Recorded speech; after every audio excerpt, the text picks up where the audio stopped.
చేస్తున్నారు కనుక రాజీనామా చేస్తున్నాం. నక్సలైట్లతో చర్చలు జరగాలంటే మీరు ఎన్కౌంటర్లు చేస్తున్నారు కనుక రాజీనామా చేస్తున్నాం. ఆ రోజు తెలంగాణ ప్రజల ప్రయోజనాల కోసం మేము జూలై 4, 2005 మేము రాజీనామా చేసినాం. పోతిరెడ్డిపాటి జీవో ఎప్పుడు వచ్చింది భాయ్ సాబ్? 13 సెప్టెంబర్ 2005. జూలై అంటే జూలై, ఆగస్ట్, సెప్టెంబర్. మేము రాజీనామా చేసిన 3 నెలల తర్వాత పోతిరెడ్డిపాటి జీవో వచ్చింది. నేను ఏమన్నారు రేవంత్ రెడ్డి గారు? పోతిరెడ్డిపాడు పొక్కగొట్టేటప్పుడు హరీష్ రావు, నాయన నరసింహారెడ్డి మంత్రులుగా ఉన్నారు అన్నాడు. నేను పాపం ఆయనకు ఆ స్క్రిప్ట్ రైటర్లు, డైలాగ్ రైటర్లు సరిగా లేనట్టున్నారు. కొంచెం బ్యాక్ ఆఫీస్ సరి చేసుకోవాలి ఆయన. ఏమవుతుంది ఇప్పుడు? ఆయన విలువ తగ్గుద్దా, నా విలువ తగ్గుద్దా? ప్రజలు ఏమనుకోవాలి రేపు? ఇంత పచ్చి అబద్ధాలు మాట్లాడొచ్చునా?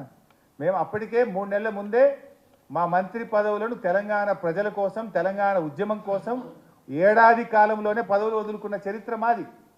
పదవుల కోసం పెదవులు మూసుకున్నది, పదవుల కోసం పార్టీలు మారిన చరిత్ర నీకు, నీ మంత్రివర్గ సభ్యులకు ఉన్నది, మాకు లేదు. నువ్వు మమ్మల్ని మాట్లాడినప్పుడు డెఫినెట్గా మేము సమాధానం చెప్పాలి కదా. ఇప్పుడు ఎవడు పెదవులు మూసుకున్నాడు? పదవుల కోసం అమ్ముడు పోయినోడేవాడు? పదవుల కోసం పార్టీలు మారినోడేవాడు? పదవుల కోసం ప్రజల కోసం త్యాగాలు చేసినోడేవాడు? అర్థమవుతలేదా ప్రజలకు? అంతేకాదు, ఇది అసెంబ్లీ, ఆంధ్రప్రదేశ్ లెజిస్లేటివ్ అసెంబ్లీ సోమవారం అక్టోబర్ 3, 2005. ఆయన నిన్న మాట్లాడతాడు, ఓ మా పీజేఆర్ గారు కొట్లాడారు. Yes, I agree. ఒకే ఒక్కడు కొట్లాడిండు పీజేఆర్. మీరందరూ పెదవులు మూసుకున్నారు. నువ్వు తెలుగుదేశంలో ఉన్నావు, మిగతా నీ క్యాబినెట్ సహచరులంతా కాంగ్రెస్ పార్టీలో ఉండి పెదవులు మూసుకున్నారు. కొట్లాడింది మేము. మాతో పాటు గొంతు కలిపినోడు ఆనాడు కాంగ్రెస్ పార్టీలో ఒక్కడే. కానీ ఆయన ఏ రకంగా మాట్లాడినా, మేము మంత్రులుగా ఉండి మేము పెదవులు మంత్రులుగా మేము లేము. అంతకు 3 నెలల ముందే రాజీనామా చేసినాం. రాజీనామా చేసి ఊరుకోలే మేము. అసెంబ్లీలో పేగులు దగ్గరదాకా కొట్లాడినాం. అడ్జర్న్మెంట్ మోషన్ ఇచ్చినాం. I read out the adjournment motion. ఇది అసెంబ్లీ రికార్డు, అసెంబ్లీ నుంచి తెచ్చిందే కాపీ, నా సొంత కవిత్వం కాదు. This is in the record of assembly, మీరు చెక్ చేసుకోండి. అక్టోబర్ 3, 2005 మేము అడ్జర్న్మెంట్ మోషన్ ఇచ్చాం. అప్పుడు మా సభానాయకుడు డాక్టర్ విజయరామారావు గారు, ఐ విల్ రీడ్ అవుట్.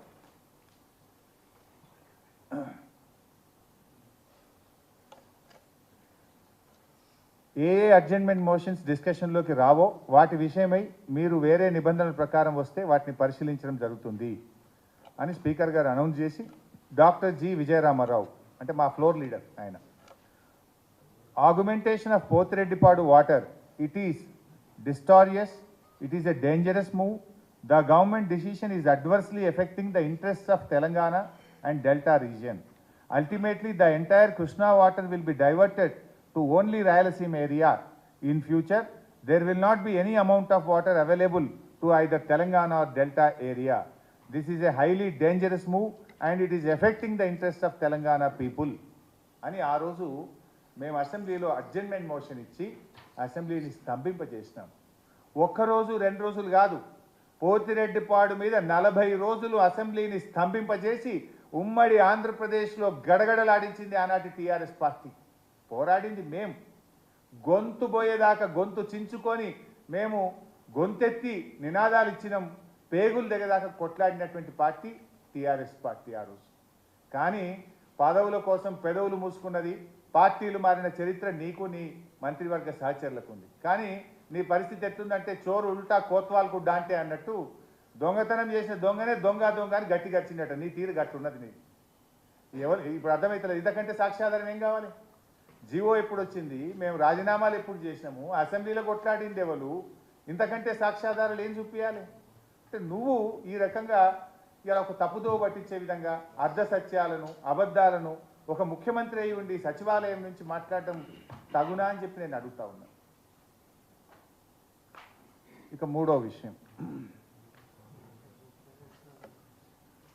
సాక్షి దినపత్రిక. అంటే అందరికీ న్యాయం చేస్తానని చెప్పిన కదా భాష.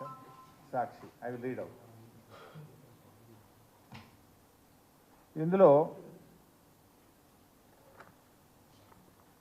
సాక్షి దినపత్రికలో ఈరోజు గత ఏడాది మే 19న జరిగిన కృష్ణా బోర్డు 17వ సమావేశంలో ప్రాజెక్టులు అప్పజెప్పేందుకు ఒప్పుకుంటూ కేసీఆర్ స్వయంగా సంతకాలు చేశాడు. ఇప్పుడే చదివాను 17వ బోర్డు మీటింగ్ మీకు. This is 17th board meeting by sir. ఇందులో సరే మొదలేమో అప్పజెప్పడానికి కేసీఆర్ అప్పజెప్పడానికి నిర్ణయం అయింది, దాని మీద కేసీఆర్ సంతకం పెట్టిండు అన్నాడు. సరే, ఇందాక నేను చదివిన అప్పజెప్పడానికి నిర్ణయం కాలేదు, అప్పజెప్పకుండా తెలంగాణ నుంచి ఆ రోజు హాజరైనటువంటి స్పెషల్ చీఫ్ సెక్రటరీ గారు పేరా నంబర్ 7